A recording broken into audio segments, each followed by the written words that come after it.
અમૃત પુષ્પ કેન્દ્ર રાજકોટ, ઉમેશ કામરિયા. હવે આ ભાઈને શું તકલીફ હતી અને શું ફાયદો થયો એના શબ્દમાં સાંભળીએ. આ બીજી વખત આવ્યા ને આપણે? આ બીજી વખત. હવે તમને શું શું તકલીફ હતી? મને કમરનો, થાપાની અને ગરદનની હા અને સ્નાયુ થોડુંક દુખતા. હા એ અહીંયા કણે એક પ્રેશર કરાવવા માટે આવ્યો. હા મને એક ભાઈ બતાવ્યું હતી હા આ જગ્યાએ. તે મને પહેલી દિવસે 40% ફાયદો થયો. હા અને આજે બીજે દિવસે મને થયો 80% ફાયદો. હા હવે તમને આપણે અહીંયા આવ્યા અને ટૂંકમાં 80%નો ફાયદો આજે બીજે દિવસે. હા. અને કેટલા સમયથી તકલીફ હતી તમને? 3 વર્ષ થઈ ગયા. અને શું શું કર્યું હતું એમાં? એમાં MRI કરાવ્યું હતું. હા અને એ બધા ડૉક્ટરની નાડીવેદ ને હાર્ડવેદ ને બધું કરી લીધું બધું ટૂંકમાં, કાંઈ બાકી નથી રાખ્યું. તમે જ્યાં કીએ અહીંયા ગયા હો. હા. હવે એના એ બધે ગયા ને અહીંયા આવ્યા, એમાં તમને ફરક કેટલો?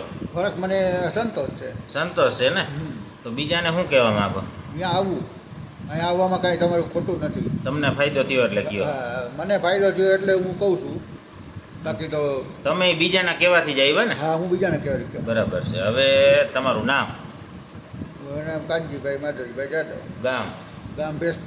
જય દ્વારકાધીશ. જય દ્વારકાધીશ.